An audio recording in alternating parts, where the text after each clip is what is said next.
Hi guys, welcome you to Dr. Ava Chemistry Pathshala. Those of you who are new to my channel, let me just tell you, I am an absolutely ordinary chemistry teacher with an extraordinary passion for my subject. मुझे ये नहीं है कि मेरे बच्चों को chemistry में अच्छे नंबर आएं, but I want my kids to be falling in love with chemistry. And this is a video, although I'm not very sure I'm going to upload it or not, right? Absolutely unscheduled. Those of you who are watching my videos regularly, they know I'm doing a series on NCERT book. So the only thing is, it's hovering on my mind since past 10-15 days. This is for my family members, my friends' kids, my very, very favorite students who have just entered in class 11th and seem to be having no idea about valencies. So guys, let me just tell you, I am going to talk about a very simple topic on which I think there have been infinitely many, countless videos have already been done. So I won't be saying that this is going to be an exemplary, something very different. No, not at all. मेरा आज का topic है valency. मैं आपको ये नहीं बताऊंगी कि वैलेंसी क्या होता है, कैसे निकाली जाती है. मैं आपको बताती हूँ बेटा, इसकी क्या इम्पोर्टेंस है and what is the importance of valency in chemistry, and there are very small tips. If you keep those tips in your mind ना, मैं आपको बता रही हूँ बेटा, barely, you just have to remember 5 or 6. See, I won't say that there's no way out. There is a way out to understand also. But beta, by the time you will reach that stage, it will be too late. The study of chemistry is linear.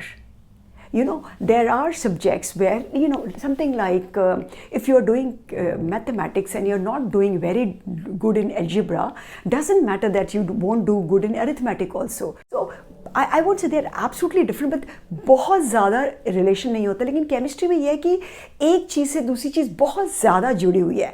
और fundamentally मैंने ये देखा है कि 7th में आपको काफ़ी school में 7th में और कुछ स्कूल्स में और जल्दी करके 6th में भी इंट्रोड्यूस करते हैं वैलेंसी को.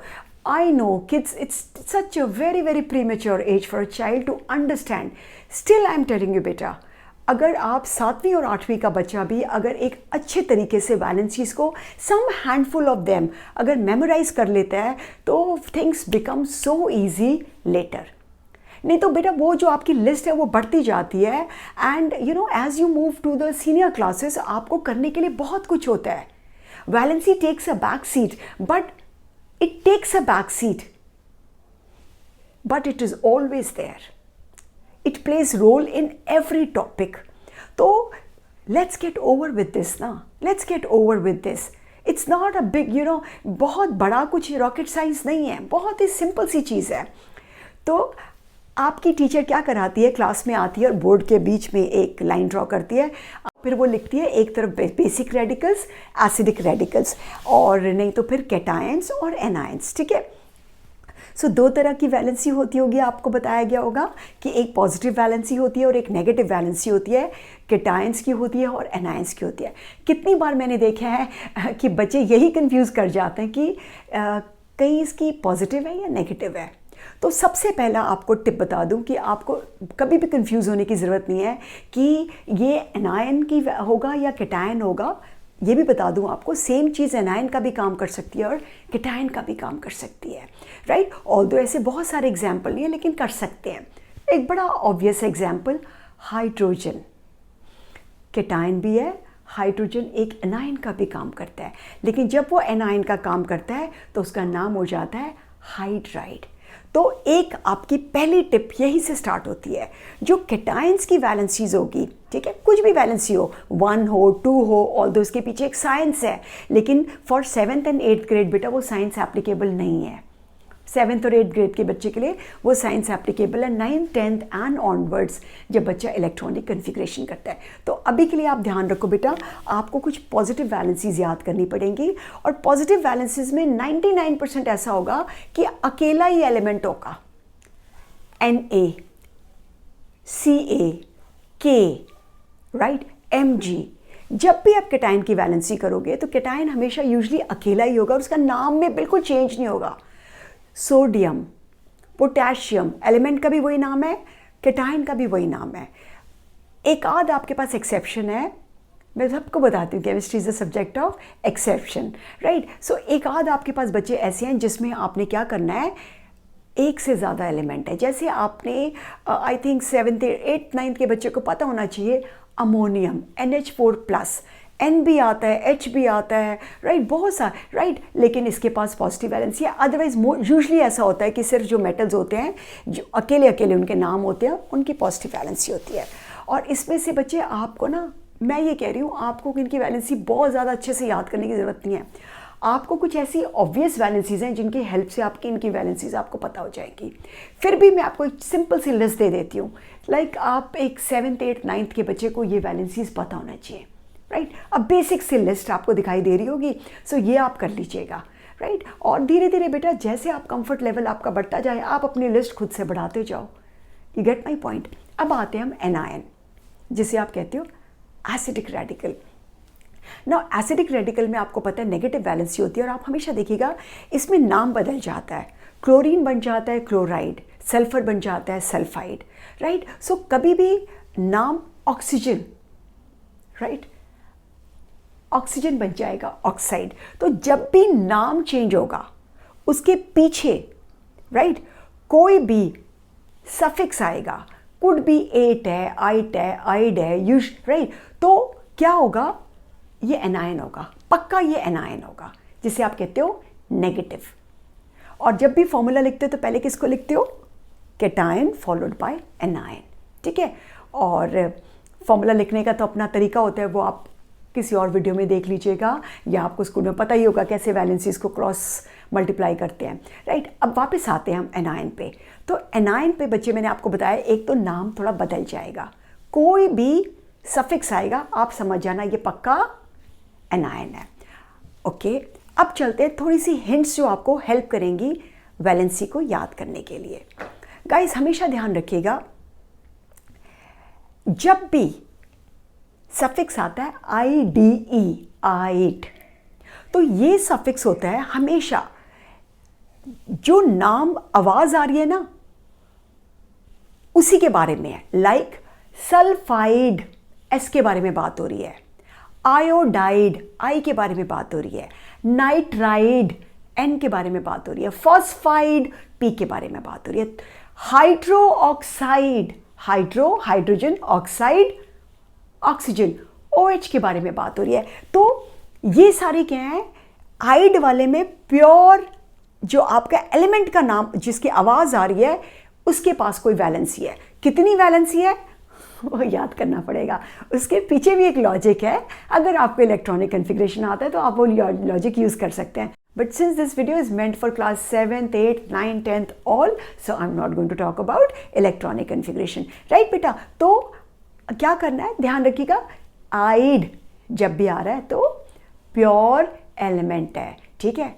और जब भी 8 आएगा, ये मेरी सेकंड हिंट है, जब भी 8, ATE8, ITE, ite, right, one was ide and now it is ite, जब भी 8 और आइट आएंगे आप समझ जाना जिसकी भी बात कर रहे हो, सल्फेट, कार्बोनेट, नाइट्रेट, फॉस्फेट, हमेशा जो एलिमेंट की आवाज आ रही है, फॉस्फेट, फॉस्फोरस के साथ ऑक्सीजन होगा, सल्फेट, सल्फर के साथ ऑक्सीजन होगा, नाइट्रेट, नाइट्रोजन के साथ ऑक्सीजन होगा, कार्बोनेट, कार्बन के साथ ऑक्सीजन होगा, क्लोरेट, क्लोरीन के साथ ऑक्सीजन होगा, राइट। तो उसका कॉम्बिनेशन होगा, राइट।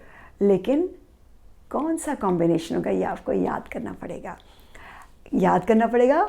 और आगे जाके जब आप 11th 12th में जाएंगे, और शायद फॉर सम किड्स 10th में भी वो वर्कआउट कर सकते हैं, क्यों सल्फेट SO4 होता है और -2 होता है, और क्यों नाइट्रेट NO3 होता है और -1 होता है। बट बेटा ये रिलेट करना बड़ा आसान है। देखो आपको पता होता है नाइट्रिक एसिड, हर बच्चे को धीरे धीरे पता चल जाता है नाइट्रिक एसिड क्या है, हाइड्रोक्लोरिक एसिड क्या है, नाइट्रिक एसिड है HNO3।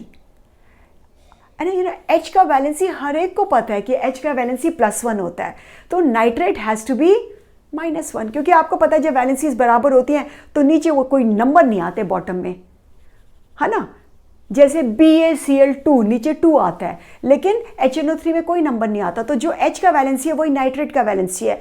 लेकिन जब आप H2SO4 लिखते हो तो आप 2 लिखते हो H के बाद। जो हाइड्रोजन का वैलेंसी है, सल्फेट का वैलेंसी उसका डबल है। Are you getting? आपको पता चल गया अब 8 और 8 में क्या है, अकेला एलिमेंट नहीं होगा, उसके साथ ऑक्सीजन भी होगा। और थोड़ा सा और बेसिक है बेटा, सल्फेट है, नाइट्रेट है, कार्बोनेट है। अगर आपने ये याद कर लिया, मैं कहती हूँ बेटा 7th 8th में तो इसी के ऊपर वर्कआउट करो। और धीरे धीरे आप जब 9th 10th में जाते हो तो आपने उस लिस्ट को बढ़ा दिया, क्लोरेट कर लिया, फॉस्फेट कर लिया, यू नो। सो और एक साथ बहुत सारा तो कभी नहीं ट्राई करो, नेवर ट्राई, यू नो। आपको पता है ओवर ईटिंग से क्या होता है, इंडिजेशन होता है। So go with small small bits and pieces. But अगर आपको लगता है हम सब छोड़ के सीधा 9th और 10th में ट्राई करें, मुझे लगता है लेट हो जाती है। और अब तो मैं देखती हूँ 11th में भी बच्चे आके वैलेंसीज में गुफ अप करते हैं, राइट।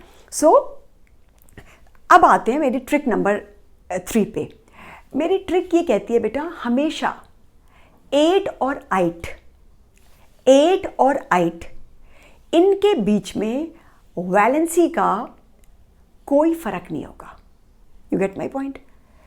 जो सल्फेट का वैलेंसी है वही सल्फाइड का वैलेंसी होगा, जो नाइट्रेट का वैलेंसी है वही नाइट्राइट का वैलेंसी होगा, राइट। जो ब्रोमेट का है वो ब्रोमाइड का होगा, राइट। बट फॉर्मूले में डिफरेंस आएगा। फॉर्मूले में क्या डिफरेंस आएगा? 8 और 8 में एक ऑक्सीजन एटम का डिफरेंस होगा। 8 will be 1 oxygen atom lesser than 8।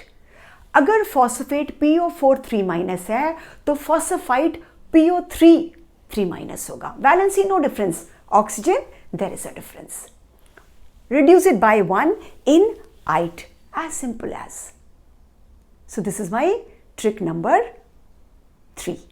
Sulfate, sulfite, phosphate, phosphite, bromate, bromide, nitrate, nitrite. Isn't it easy? Let's move on to my last tip. Many a times you have seen with anion. Anion के साथ एक letter जुड़ा होता है by. Not BY, by, BI।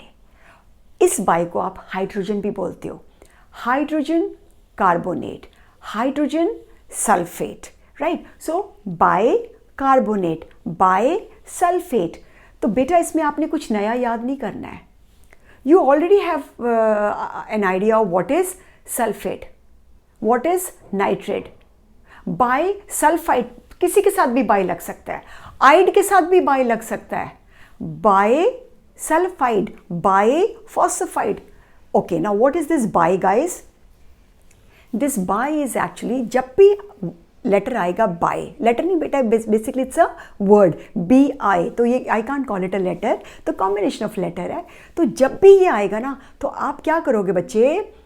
आप अपने anion के आगे, सल्फेट है तो उसके आगे H जोड़ दोगे, सल्फाइट है तो उसके आगे H जोड़ दोगे। और H का आपको पता है वैलेंसी +1 होता है, तो उसकी वैलेंसी -2 को -1 बना दोगे।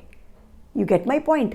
-3 को -2 बना दोगे, दैट्स इट, राइट। -1 पे आप लगा ही नहीं सकते। हाइड्रोक्साइड का बाई नहीं लगा सकते। हाइड्रोक्साइड का अगर आपने बाई लगाया ना, पानी बन जाएगा, जो कि एक न्यूट्रल कंपाउंड होता है, उसका कोई वैलेंसी नहीं होता, राइट। तो बेटा केमिस्ट्री में लॉजिक होता है ना। बहुत आप इसको बदनाम करते हो, बड़ा रटने वाला है, मगअप करते हैं, ऐसा कुछ नहीं है। आपको मैं चैलेंज करती हूँ, आप मुझे 7th में बस 10 कर लो, 8th अगर मैं पहुँच गए तो आपने 20 कर ली, और 20 तो बहुत ज़्यादा मैंने बोल दिया, मैं कहती हूँ 15 भी बहुत है। अगर आपने इतनी भी वैलेंसीज कर ली ना, मैं कह रही हूँ बेटा 11 12 तक आप बिल्कुल प्रो हो जाओगे केमिस्ट्री में, आप पढ़ाने लग जाओगे। करके देखो ना बेटा, इतना मुश्किल नहीं है। जो इंग्लिश में वोकैब की प्लेस है, जो मैथ्स में टेबल्स का प्लेस है बेटा, यू गेट माई पॉइंट, वही केमिस्ट्री में वैलेंसीज का प्लेस है। इसके बिना चल सकते हो, आपको टेबल नहीं आते, आप मल्टीप्लाई करके करते हो बेटा, बट जर्नी क्या हो जाती है बेटा, थोड़ी सी थकान वाली हो जाती है। right? And I want you to be moving, sailing very very smoothly in journey of your chemistry. So just try these tips, and अगर ये helpful है तो ज़रूर आप revert करें, and I will feel motivated, and मैं छोटे बच्चों के लिए और वीडियो बनाने की कोशिश करूँगी. This is my first video for grade 7th and 8th. Keep doing well and seeds, right? And take care of yourselves.